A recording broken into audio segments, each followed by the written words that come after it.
Tariximizin ən ağır və acı səhifələrindən biri olan Xocalı soyqırımı Azərbaycan xalqının yaddaşına silinməz izlərlə həkk olunub. Hər il fevralın 26-sında ölkəmizin hər yerində hüzn və ehtiramla anılır, Xocalı qurbanlarının xatirəsi böyük hörmətlə yad edilir. Bu faciə təkcə bir günün deyil, bütöv bir xalqın yaşadığı dərdin, itkilərin və ədalət axtarışının rəmzinə çevrilib.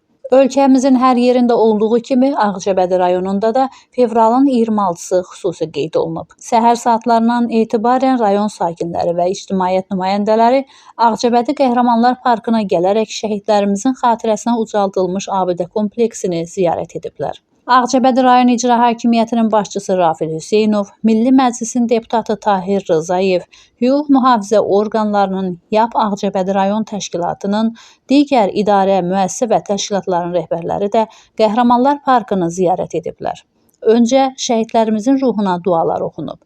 Daha sonra abidə kompleksi ziyarət olunub və önünə tər çiçəklər qoyulub. Qəhrəmanlar Parkına ziyarət gün ərzində davam edib. Tələbələr, ictimaiyyət nümayəndələri, şəhid ailələri və qazilər xiyabanı ziyarət edərək şəhidlərimizin xatirəsini ehtiramla anıblar. Bugün Xocalı hadisəsinin, soyqırımının il dönümüdür. Hər il olduğu kimi bu ildə Ağcabədi rayon ictimaiyyəti, rayon rəhbərliyi, onların nümayəndələri Xocalı hadisəsinin il dönümünü qeyd edirik. Xocalı hadisəsi böyük xalqımız erməni silahlı birləşmələri tərəfindən genosidə məruz qalması bir dövrdür.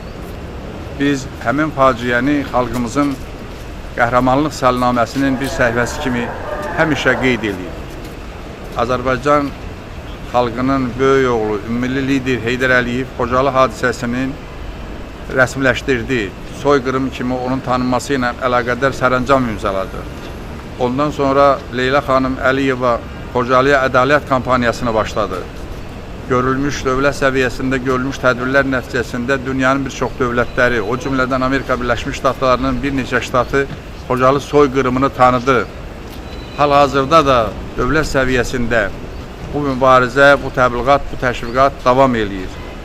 Azərbaycan xalqının qəhrəmanlıq salnaməsi olan Xocalı soyqırımının sonraki illərdə 2020-ci ildə xalqımızın böyük qələbəsinin təməl daşlarını qoyanlardan biri hesab etmək olar.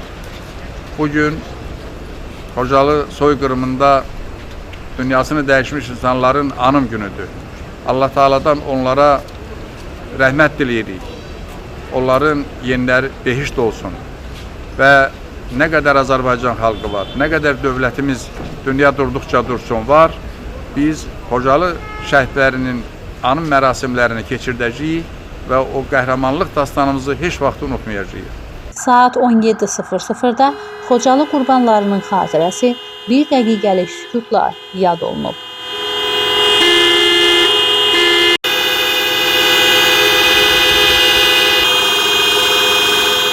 Məhsəti Musa, Kənan İsayev, Aran Ağcabədi internet televiziyası üçün.